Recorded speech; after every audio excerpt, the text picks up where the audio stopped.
covering. Good morning, everyone. This is Dr. Sagarika Roy Bhatia, an author, an education thought leader, and a global speaker.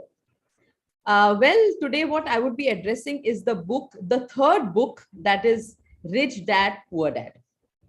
Now, Rich Dad, Poor Dad is a very, very controversial book. Very controversial book. You may not be in sync with what the author Robert Kiyosaki wants to say, but I would want you to address this book in a way that is explained by Robert Frost. Okay, so I'll quickly share a poem by Robert Frost. So just a sec, yeah. So this is a poem. Is the poem being seen? Are you able to see it? Yes, ma'am. Yes. Yeah. So this poem by Robert Frost, that is the poem, says the road not taken. Okay. Two roads diverged in a yellow wood. Yellow wood is a forest. Okay. And sorry, I could not travel both. For obvious reason, when there are two paths, you can't travel both at the same time. And be one traveler, long I stood and looked down one as far as I could, to where it bent in the undergrowth.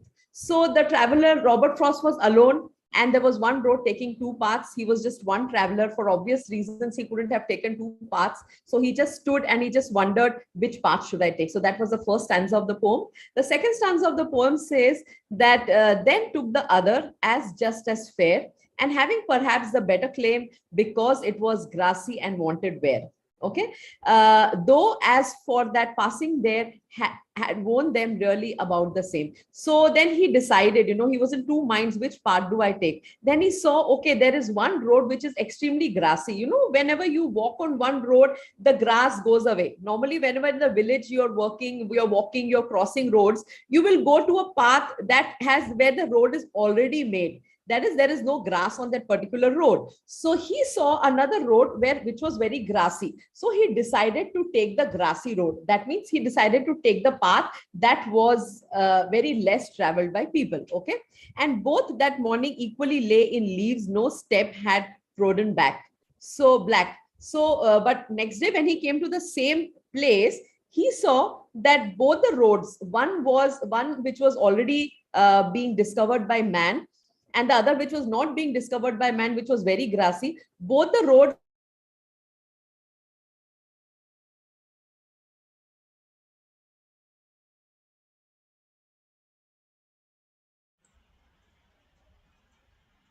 What happened, ma'am? It have become freezed. I think it looks like a network problems or network problems. Yeah. We'll wait for a while.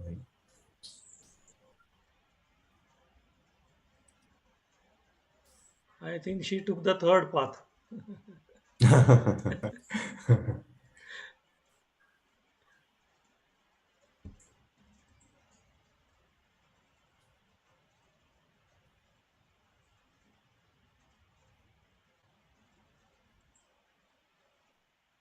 Yeah. I think network connection is. Yeah, network. Robert Frost is a critic.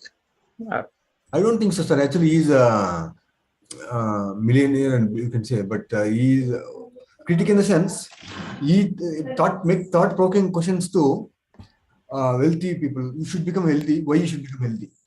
That type of thought-provoking. I don't think he's a controversial, as per my understanding. In the sense, actually, some people hate the rich people. Actually, that type of thought mentality will try to remove it. That's what I can see. Yeah. Always, you will support the rich people. Of course, rich people are. Yes, madam. Yes, madam. You are back. You are back. Yes. You're on mute, ma'am. You're on mute. electricity is gone, so my Wi-Fi got disconnected. Here we've got major electricity problem in Punjab. Yeah. So where was I? Mm-hmm. You are taking the path, madam. Path. Yeah. So, so then he took the path. He took the path which he did Inky Pinky Ponky and took one path. And he didn't know whether he would even return back to take the other path, because he didn't know the route at all, okay, that whether he would come back or no. Then the last stanza is very beautiful, which has really shaken the whole world. It says, I shall be telling this with a sigh. He says, in future, I shall be telling this to the next generation with sigh, that is with happiness, sadness, whatever, with a sigh. Somewhere ages and ages hence, that is ages and ages hence, and this is what we are doing. Ages and ages ahead, we still remember Robert Frost for this poem, that is A Road Not Taken. So he had diverged this poem of mine, this path that I've taken, which ages and ages later, he'll be telling this story with a sigh. Two roads diverged in a wood. What does he have? What is the take he has for the next generation? He says there were two roads in a forest, and I took the one less traveled by, and he took the one which was less traveled by, and that is what made all the difference in his life. Okay, so through this, it only goes to say that normally we are normally what happens is that we want to go through things that are already ventured. We are a little skeptical, we are very, very skeptical to take a road that has not been ventured, to take up a career that people don't take. So book reading is such an activity that even the book is controversial. You may take in a lot of there could be a lot of takeaways. You can have many points that would be aha moment for each one of you. So please, I would want you to hear me out with this particular book, Rich Dad, Poor Dad, written by Robert Kiyosaki with an open mind, and let it be a road not taken by you all. I hope you all are getting me right. Okay. Can I have you all please interact with me at the same time? Yes, sure. Yeah. So I hope you all are getting me right. Yes, Yes, madam. Yes, madam. Yeah. So now the story goes like this. Okay. There are two boys in the story. One boy is Mike and one boy is Robert himself. Now, Robert's dad is the poor dad and Mike's dad is a rich dad. Now, Robert's dad was a school teacher. He had all the degrees, PhD, name it, and he went to Stanford University, and under scholarship, he had 4 scholarships. He was highly literate. And but forever, he was broke. Forever. He always complained that, okay, I don't have the money. I can't afford. These were his language. I can't afford this. I don't have the money. Whereas Mike's dad is the rich dad. Mike's dad was only grade 8 pass. Okay. He wasn't a scholar as such.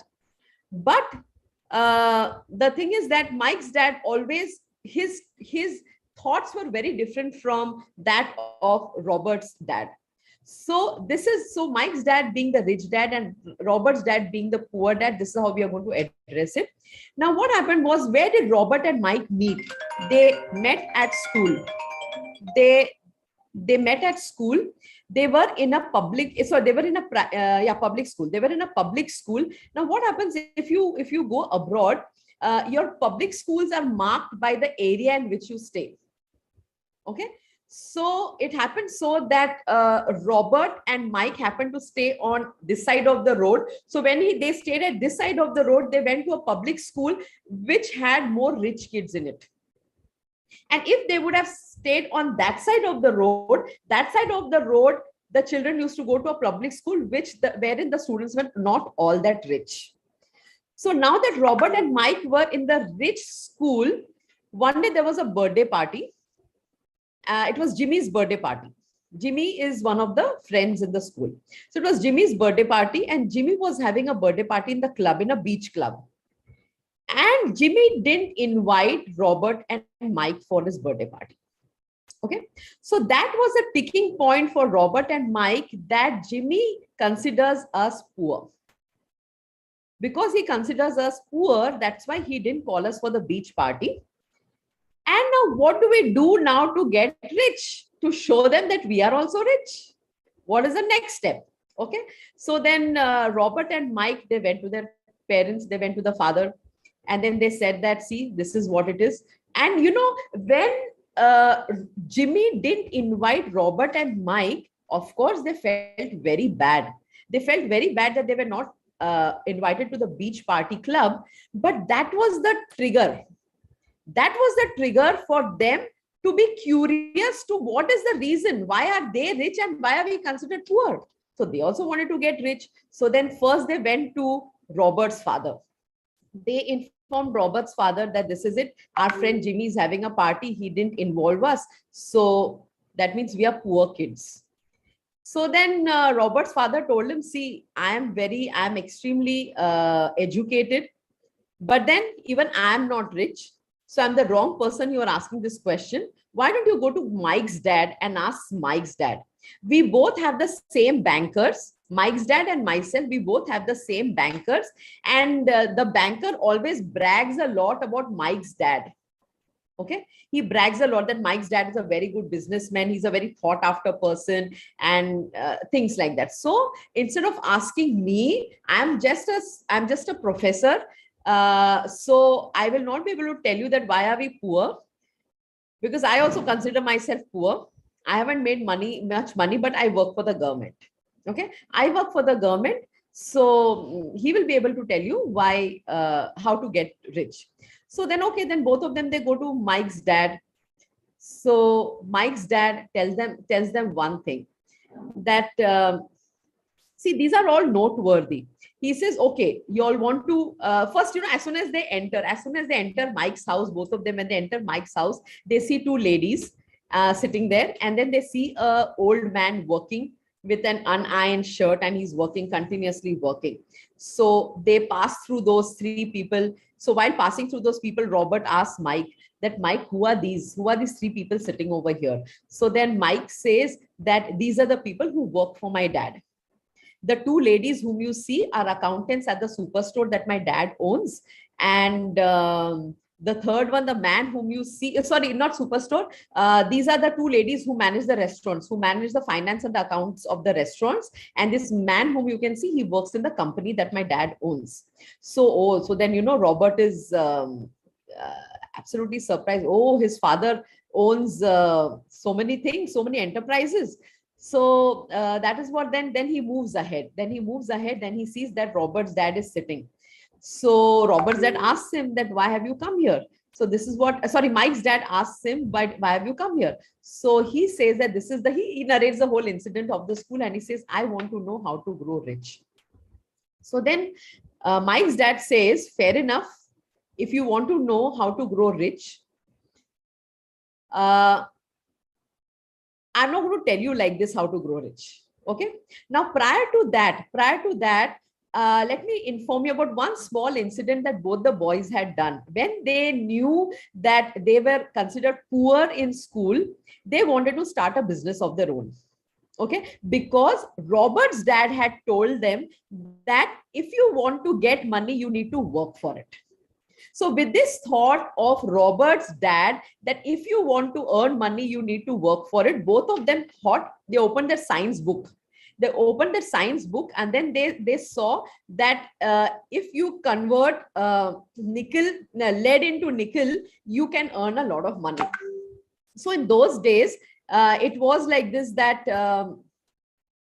the toothpaste tubes were not made up of plastic. Okay, they were made up of steel. So what they both, Robert and Mike, they got into a partnership. They said, okay, let's start our own enterprise and let's get business out of it and let's make money out of it. So then both of them, they went to the whole town and they told everyone in the town that please keep your toothpaste tubes after consuming for us to come and collect it. Then they collected the toothpaste tubes and they kept the toothpaste tubes at Robert's house. And Robert's mom saw the toothpaste tube growing. The heap was growing. Every week the heap grew. And then Robert's mom threatened them that if you don't use this, I'm going to throw it. Then Mike tells Robert, see, this is the first roadblock. We will encounter many threats on our way. So this is your mom is our first threat of putting in these toothpaste tubes. So now they had to speed up the process. So Mike said, okay, I will speed up the process. I will go to each and every household. I will also go to the dentist and tell the dentist that they must tell the people that brush twice a week, twice a day. Instead of once a day, brush twice a day, thrice a day. So let me go and market our enterprise. I will tell the dentists also, so that people will listen, they will brush more, and they'll quickly finish their toothpaste. And as soon as they finish the toothpaste, we'll collect it, because your mom is not going to allow us to keep the toothpaste heap over here. So that was again another learning for them, that the production line has to go up. And after that, what happened, then one fine day they got charcoal, and in the driveway, they collected charcoal. They burned the charcoal, and these test tube, they got the milk cartons which were full of POP, plaster of Paris. They got it there, and then they got a tong also, and they got a steel vessel. In that steel vessel, they put all the tubes, and they melted the steel tubes, and then they took the tong. They poured all of this on the Tetra packs, on the milk packs, which were full of POP. And the moment they poured it, then it was changing lead to nickel. Now I don't know the finer details of science in it. And then they thought that this is going to be great. But what happened in the bargain, that POP packet burst. And that POP packet burst, and there was white powder everywhere. They were also full of white powder. And that's when Robert's father comes in the driveway, because on the driveway his car is stuck over there. But he watches the boys, and then he says, what are you all doing over here? They said, no, we are doing business because we want to become rich. You had told us that if we work for ourselves, we'll become very rich. So then that's why we got into a partnership. Mike and myself have got into a partnership, and now we are doing this. This is our venture. We opened a science textbook. We saw this in science, and now we are going to become very rich. So then the father sees them. The father says, I'm very happy that you all have taken my thoughts seriously, and that you all have the drive to become rich. I'm extremely happy. And I'm also very happy that you all have put your brains together to start your own enterprise. But let me tell you, this is illegal, because you all are minors. You all are minors. You can't be doing this. This is absolutely illegal. And that is another trigger. The first trigger was they were poor. And the second trigger was that they wanted to do things, but then because it was illegal, now next what? And that's when they went to Mike's father. So then Mike's father, again, going back to the scene with Mike's father told them that, see, I'm ready to teach you, but I'm going to teach you things that are not in your textbook. And I cannot teach you like a teacher. I'm not Robert's father. Like a teacher, I'm going to teach you theory. If you want to learn from me, you will have to work with me. Okay, that is apprenticeship. Okay, you will have to work with me. Because always it is working is when you work, you learn better. He said, when you work, you will learn better, because this is not theory. I want you all to work. So today is the opportunity where you need to commit to me. You take it or you leave it. I'm giving you 1 minute to decide. You take it or you leave it. And then we start learning every Saturday, Sunday. So Robert was thinking for a long time, because Robert goes for basketball classes on Saturday, Sunday. He loves basketball. So Saturday, Sunday, he goes for basketball. And as a result of this basketball, he was thinking. So then again, Mike's dad told him, your decision has to be quick. I said 1 minute. I'm giving you only 1 minute to make a decision, because if you have to be an entrepreneur, you need to be quick in your decisions. You take it or you lose it. Per hour, you will get only 10 cents. I'm going to give you only 10 cents to work per hour. And it is your decision how you take it or you leave it. So then Robert said, okay, fine. I may not get a better opportunity than this. He takes it. He takes the... he agrees to work with Mike's dad. Okay. Now he agrees to work with Mike's dad, and then Mike's dad puts him to work. Now the task is difficult. 1 week he bears it. Second week he tells Robert's dad that you are a businessman. You are extremely greedy. No wonders people outside say that businessmen are very greedy. Businessmen only want to make money for themselves. They don't want to give money for anybody. I'm working so hard. You're giving me only 10 cents. I deserve at least 30 cents an hour. This is not done. So then Robert's dad tells him, if you want to work, it is your choice. If you want to learn, it is your choice. But this is what you are going to get. And this is what is decision making. Okay. So this is where the story begins now. Okay. So I'll go chapter by chapter. I think today it's already 7:33. I think I will take in I'll be taking in two sessions, I believe. Yeah.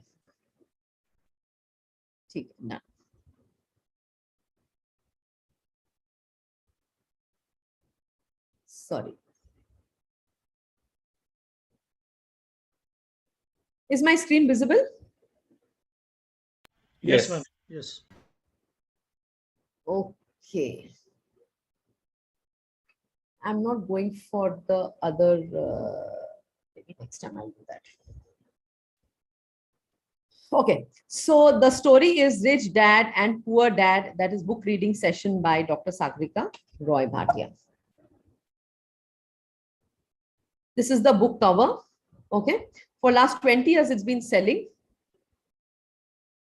Now, introduction, that is Rich Dad and Poor Dad is an excellent personal finance book from the last 23 years, first published on Robert's 50th birthday, that is 8th April 1997. Although this book was very controversial at that time and faced a lot of criticism and rejection, later millions of people realized that Robert's principles of money management are changing their lives. Okay.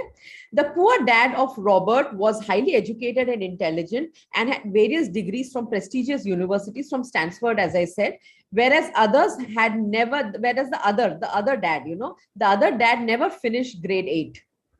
Even though they both earned substantial income, but one struggled financially, whereas the other was the richest in Hawaii. Okay, that is, Mike's dad was the richest in Hawaii. Poor dad always used to justify his poor financial conditions, whereas rich dad was always curious to find another way to improve his financial condition. Okay, please make note of these words. The poor dad always grumbled that, okay, I don't have money, I can't afford this. Whereas the rich dad says, if I can't afford it, let me find other ways. How do I afford it? Okay, I need to work harder. Maybe I need to start other enterprises to get in that money to achieve whatever I want to achieve. Then the rich dad always referred to himself as rich, even when he was broke. Okay, even when he was broke, he said that he was rich. Okay, he was offered advice from his both dads. Robert was offered advice from both dads, but later he chose to follow the rich dad's principles. Poor dad advised him like a middle class person, and how we are advised as our parents. Okay, middle class parents. He used to say, study hard and get, he used to say, study hard. Okay, he used to say, I'm sorry, there was a call. Yeah. He used to say, study hard and get a job in a good company, whereas other would say, study hard so that you can find a good company to buy, okay, or create jobs for other people. Poor dad always used to justify his poor financial conditions, whereas rich dad was always curious to find another way to improve his financial conditions. I agree that greed for money is evil, but money is power. Money gives you the freedom to buy everything which you have dreamed of. Rich dad always referred to himself as rich even when he was flat broke. Okay, so is it clear till here? Fine. Are you all understanding? Yes. Yes. Ma'am, Yes. ma'am, why was the book controversial? Yeah, What's you will the come to, you'll come to know. Let me finish the book, and then we'll discuss why was the book controversial. I would like to hear it from you, whether you are in sync with the book or you find it controversial. The answer would be clear at the end of the book. Okay. Yeah, thank you. Okay, so chapter 1, this is a quote for chapter 1. It says, there is a difference between being poor and being broke. Broke means no money. Okay, broke is temporary, poor is eternal. So if your thought process as a human being is that you are poor, that means it's an eternal thought that you are poor. But if you're broke, if you don't have money today, okay, you'll earn money somewhere or the other. But if you go with the same mindset, then you cannot lead a rich man's life. So this is the very first quote on the onset of the whole book. That is, again, I would like to reiterate, there is difference between being poor and being broke. Broke is temporary, poor is eternal. Okay. Now let us see. The first chapter is the rich don't work for money. The main difference between a rich person and a poor person is explained in this chapter. Robert says that his rich dad taught him that rich people don't work for money. They use money instead to work for them. Okay. A person who earns enough money, but still struggles financially, lacks financial education. Robert further adds that schools and colleges make students work for money, Okay, in schools and colleges, it always says that study well so that you can get better jobs, you can get a white collar job, and you can become a good, CEO of a company, director of a company. So this is what college, schools and colleges have always been teaching. Okay, they don't give any learnings about money, and it's working. And as a result, these students in future complain to their bosses for raising their salary because they are not able to handle their finances, and their life later are full of complaints and regrets. Okay, so this is what we do. Most of us who are working, we always look for a bonus at the end of the year. Okay, we put in x amount. Okay, we've worked x+1 hours, we've taken the company to greater heights. So what are we expecting? We are expecting bonuses. That is what our education has taught. At least for me, I'm a school teacher, or whatever I am, basically a school teacher itself. So this is what we are looking out for, because this is what has been our mindset through school. Next, 2 emotions control people's life. What are the 2 emotions that control people's life? Okay, please again pay attention. Fear and greed. Fear of not having money motivates them to work really hard.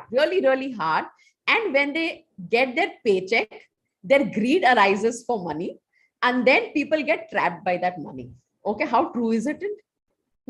Most people do not know that it's their emotions that are doing the thinking. We are not using our brains, we are using our emotions to think, and that is why today the ad industry is doing well. Why is the ad industry doing well? Is because they're working with your emotions.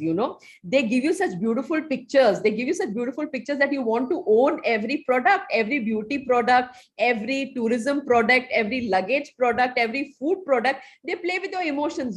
So every time we wait for the paycheck, our greed increases. Oh, now my paycheck is going to be this. Okay, come on, let me buy this, So we human beings are only driven by 2 things, 2 emotions, that is fear and greed.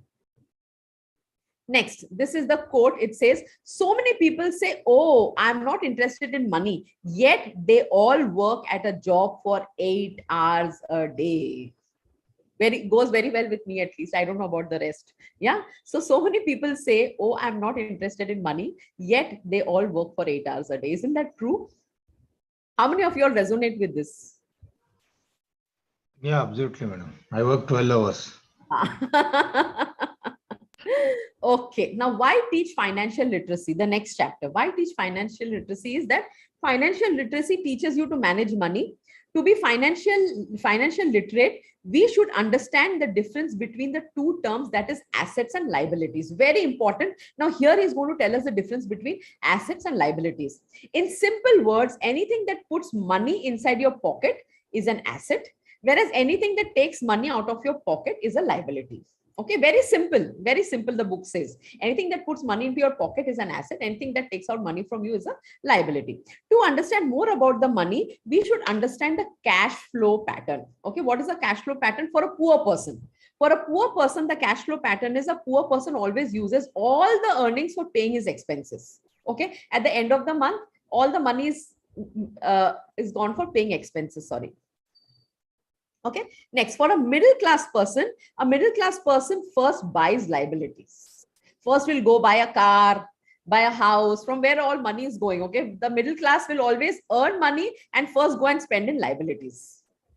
Now, what does a wealthy person do? What is a wealthy person's mindset? Is that a wealthy person buys assets from his income. He always buys assets. Will go and buy land.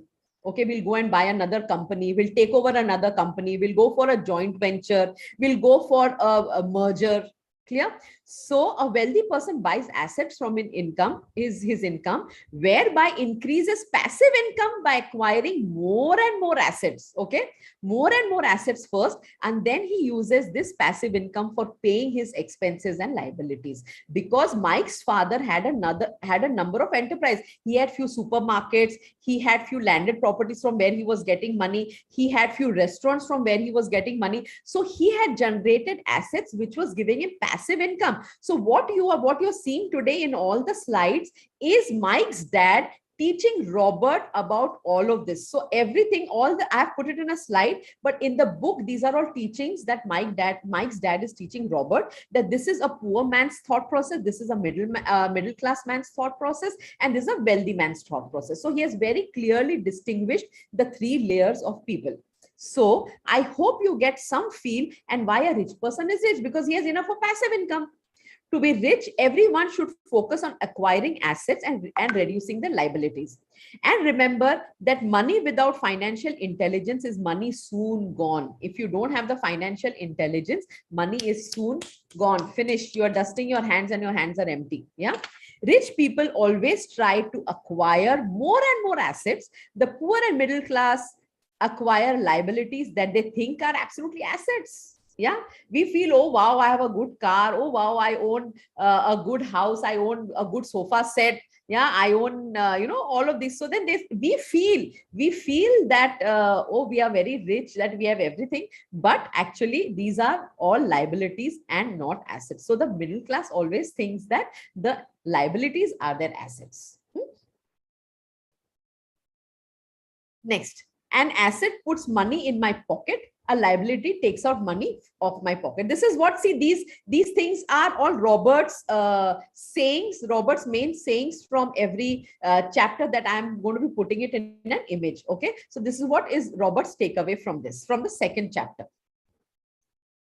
Now, the third chapter, mind your own business. Okay, this is also very interesting. Now, Robert says that whether you are an attorney, a banker, or anything by profession, but you have your own business, it doesn't mean that you should leave your job. He says that continue your job as a great hardworking employee. See, he uses these words. I love the choice of words. He said how hard we always, we always say, oh, today I work very hard. Why do we have to work hard? First of all, we need to work smart. But that mindset is there in us. It's been ingrained by our parents that only if you work very hard, you earn money.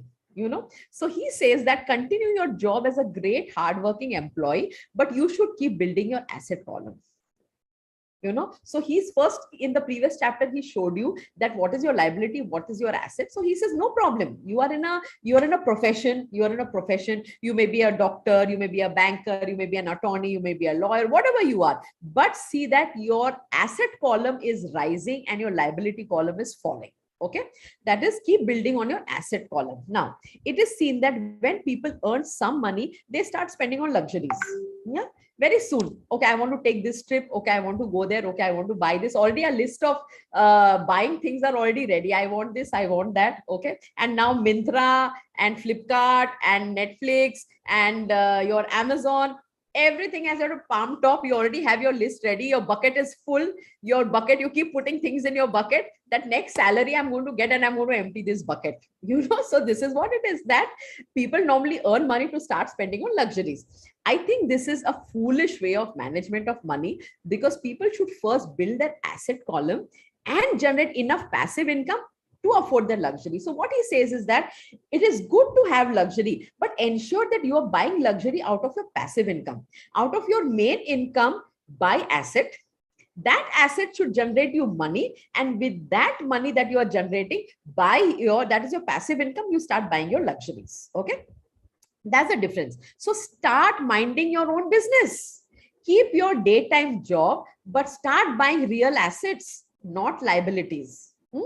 Now you may ask me, what kind of asset should I buy? So I would like to add that you may buy a business that doesn't require your presence. Like you can buy bonds, you can buy stocks, you can buy income generating real estate, etc. That doesn't need your physical presence.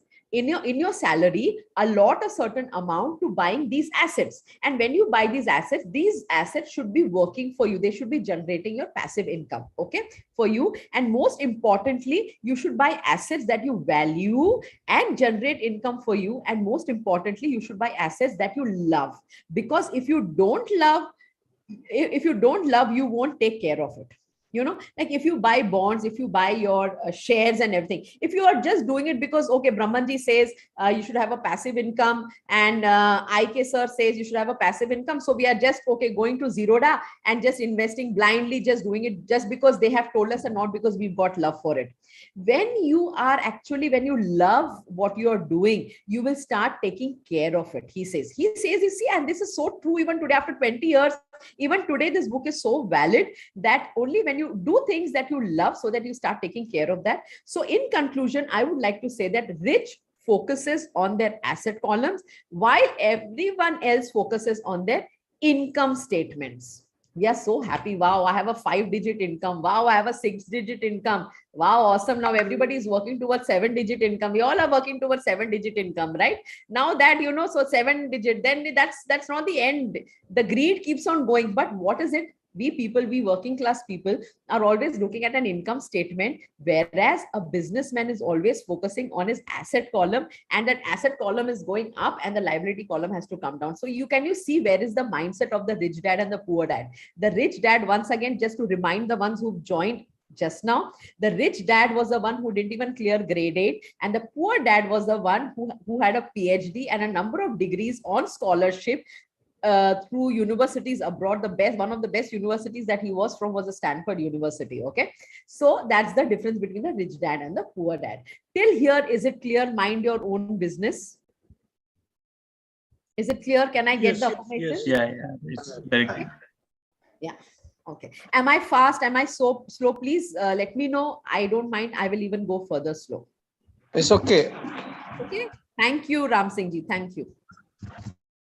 Next, the rich focus on their asset columns while everyone else focuses on their income statement. Please pin this on your wall. Pin this on your wall, that stop looking at the income statement. That income statement, whether it falls or it rises, you must look into your asset. Whether today, what are you owning as asset and what are you owning as liability? Next, the history of taxes and the power of corporations. Let us see what he has to say. My rich dad just played the game smart, and he did it through corporations. The biggest secret of a rich. Okay. Now I'll tell you, the working class, that is we poor dad's children, like I would say, I mean, according to the book, we feel, oh yes, I paid a tax.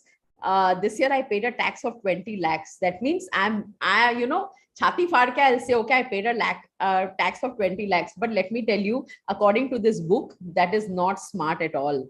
That is not smart at all. That is not worth bragging. It only your salary, just your income statement. That is it, nothing else. So through that, now you see how your mindset changes looking at this. That's the biggest secret of the rich. How do they manage their taxes? Through the power of corporations. In this chapter, Robert explains the lesson using the story of Robin Hood. Okay, Robin Hood was a person who robbed money from the rich and distributed amongst the poor people, and that's what Robin Hood was known for. Okay, we often hear people saying that why rich people pay more taxes and give that money to the poor. We often hear that, why rich people don't pay taxes. Okay, we always say, no, he's a businessman, he's saving his taxes, he's using it here and there, but we feel that why doesn't he give it to the poor people? But the reality is that rich people pay negligible taxes also when the government says that they will apply more taxes to the rich. Okay, and to the upper educated middle class people like lawyers, accountants, directors, all these things. The government keeps saying that these people who have a bracket of more than it's 30% bracket, 15% bracket. So the government keeps putting brackets, and when we come to the next bracket, we feel very happy. Oh, that means my income has increased, I've come to the next bracket. But see the mindset. That is what makes the rich dad and the poor dad, the book, very controversial. Okay, so it says more taxes to the rich people, they apply to the upper educated middle class people like lawyers, accountants, etc. But real rich people are never taxed because they play games smartly, like my rich dad. Okay, so the poor dad will go and pay all the taxes, but the rich dad will not pay the taxes. He works smart around his taxes. The rich people always look for legal loopholes and avoid paying tax to put more money into their pockets. That's why they often hire the smartest accountants and attorneys. We also get to see different perspectives in thinking of both the rich dad and the poor dad. For example, the poor dad says that the rich are they're greedy crooks. The rich dad says governments are lazy thieves. Okay. Poor dad says climb the corporate ladder. Always climb the corporate ladder, go take up a leadership position, go up, become a director, become a CEO of a company, take a white collar job, always climb the corporate ladder. Whereas a rich dad says, own the corporate ladder. Can you see again the difference in mindset? Beautiful. The poor dad says, climb the corporate ladder. The rich dad says, own the corporate ladder. Further, Robert explains that poor people first earn money, pay taxes, then they spend. Okay, again, see this. The poor people in the sense the people of the working class, who are working for others, they will earn money, they will pay all their taxes, and then they will spend. But then the rich people or the business owners, they earn money, they spend, and then they pay their taxes. Can you see this? Another revealing difference. Another revealing difference is that the poor people, they earn money, pay tax, and then they spend, whereas the rich people, the rich business owners, they earn money, they spend, and then whatever is left, then they pay the tax out of it. Okay, alarming difference. So it goes to say here, if you work for money, you give the power to your employer. If money works for you, you keep the power and control it. Can I have your takeaways on this? Is it making sense to everybody? Is it making sense to everybody? Yes, yes. If you work for money, you give the power to the employer. If money works for you, you keep the power and control it. So I think I will stop. It's already 7:55 here today. Anything that you would like to discuss with me at this point, with whatever has been informed to you all about the rich dad, poor dad? It seems that this session should never end. It's very interesting. Yeah, it's very interesting. It's very interesting. There are many more chapters.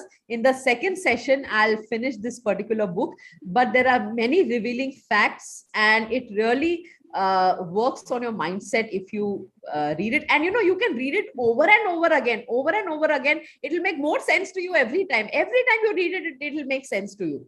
So I will continue with the book. It's actually seeming that this book is just meant for me.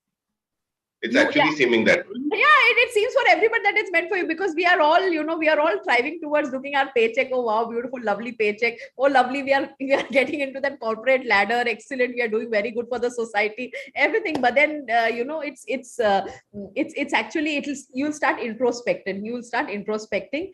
And I think this is why we are here with RYB, to get the best out of everything. Yeah. So Very good. So you'll take one more session to finish it, ma'am, or two more? I mean, I should be able to finish it in a second session. Let me see. If I don't finish it, then we'll take another third one also. No problem. Okay, so will that be tomorrow? I'm looking No. forward. The next session will be next Friday. Friday. Yeah, But we'll lose the link then. No. I'll give you a quick recap of it. Don't worry. I'll make points and give you all a quick recap. And then we will, or I don't mind taking it tomorrow also if Brahmanji permits. Brahmanji, if you want me to take it tomorrow, I can take it tomorrow to be in tune, so that, we don't lose that. Tomorrow, I think Siddharthaji is planning to tell about vision board. Siddharthaji, are you ready? So me, oh God, Yes. let me first finish the poor dad, rich dad. let money work for me. I don't want to work for money.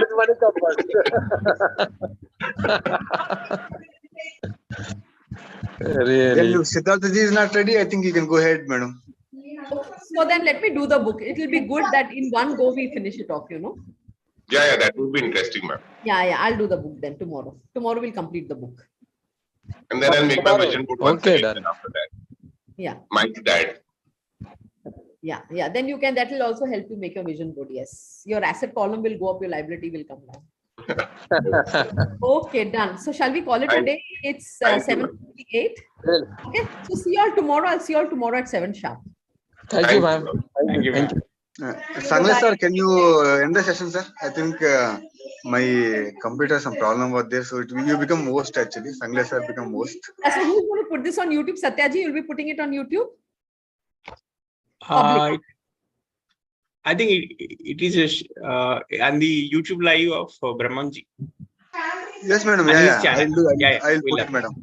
Okay. fine. Better put it. Brahman sir, better put it. Yeah, it will come. Yeah. Yeah, and Brahmanji, make it public, not private. Sure, madam. Definitely, madam. Thank you so much. Thank you. Thank you. A part of my dying empty. Yes, Sangla sir, can you please Thank you, sir. end the session, sir? Yes, sir. I'll end it. Yeah. Yes, sir. Good day to everybody. Happy Great. Friday and the Thank last you. day of the working week. Yes. Thank you, madam. Thank you. Thank you. It was great. Thank you, ma'am. Thank you. Thank you.